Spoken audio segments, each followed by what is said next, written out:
खुलुमबाय गुबुन बोसोरनि बायदिनो देग्लाय 14थि भेरगाव बड'लेण्ड मुंख्लं जोलुर बादायलायनाय गाहायै जों हिनजावसाफोरनि थाखाय होदों। कारना जाबाय अल बिटिआरआव जेसेबां गेलेनायफोर जायो फुटबल मार्टियार्सनि मुङाव, किन्तु जों हिनजावफोरखौबो हौवाफोरजों समान लांफानांगौ, किन्तु बे खेत्रआव जों नुवाखै। ओंखायनो स्पेसियेलि भेरगावनि जोङो रायजो राजाफ्रा बा गोरों गोराफ्रा गुबुन गुबुन जाति जनगोष्ठीनि बयबो लोगो नांनानै जयै जोङो हिनजावसाफोरखौ माने लोगोसे लांफानो हिनजावसाफोरनि फुटबलखौ जों बेवहाय होनाय जायो।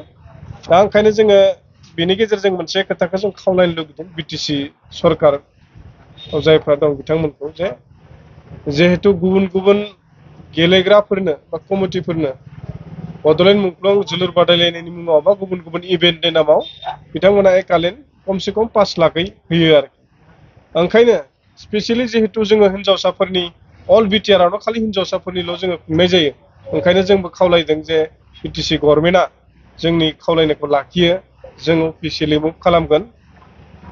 दा बेजों लोगोसे जोङो खावलायनो सानदों जे जोंनि ओनसोलनि बयबो सुबुंफ्रा जाहाथे फैनानै जोंनि बे गेलेनाय बादायलायनाय बेवहाय बाहागो लाफैनानै नायफैयो आरो गेलेगिरिफोरखौ रंजाहोयो आरो ओनसोलाव जोंनि गेलेगिरि बिथांमोना जाहाथे जाखांफैयो नैफोरबायदि गेलेनायखौ नायनानै।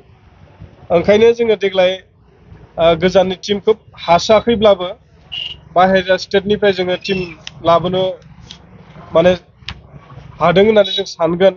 वेस्ट बेंगल, बिहार, बाहेरनि बिखेखै बिथांमोना दङ, आसाम राइफल्स दङ, क'क्राझार साइ दङ, दुलियाजान दङ, कार्बि आंलं दङ, लकेल जोङो मोननै लाखिदों, गान्दा खुंगुर पानेरिनि बिथांमोना। ओंखायनो आरो भेरगावनि जोंहा दङ लकेल, मस्ट लकेल गाम्बारि सिख्ला बिथांमोनखौ जोङो बादायहोगोन।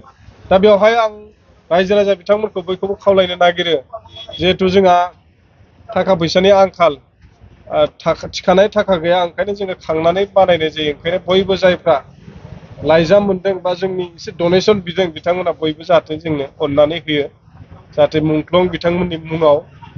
जाहोना जाहैबाय बिटिसि ओनसोलाव जायफ्रा थांनानै दङ, दिनै बिटिसि मोनबाय, बिटिआर मोनबाय, दा बिथांमोननि मुंख्लं बा बिथांमोननि थैनि अबदान जों मोनदों। ओंखायनो नैफोरबायदि मुंख्लंनि मुङाव जानाय गेलेनाय बेवहाय नोंथांमोना जाहाथे हेफाजाब खालामो।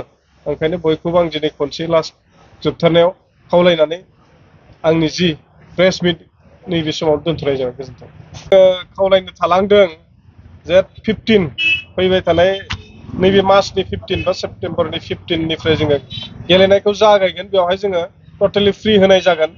नाथाय नेक्स्ट दिनानिफ्राय जोङो नेक्स्ट गेमनिफ्राय जोङो टिकेटनि बेब'स्था खालामगोन, जाहाथे नोंथांमोना टिकेट लानानै नायो। खोब बांद्रायबो जोङो बेसेनखौ खालामनाय जानाय नङा। ओंखायनो बयबो रायजो राजा बिथांमोनखौ जाहाथे टिकेट लानानै जोंनि गेलेनायखौ नायफैयो बेखौ खावलायदों, जिहेथु बेजोंबो जोंहा खेलाखौ सामलायनायाव सुबिदा जायो। आरो जोबथारनायाव जोङो फाइनालखौ जों लाखिदों 23 सेप्तेम्बर। बेवहाय नोंथांमोनखौ खनसे खावलायफिनदों जे फाइनालाव नोंथांमोना नायफैयो। गोजोन्थों।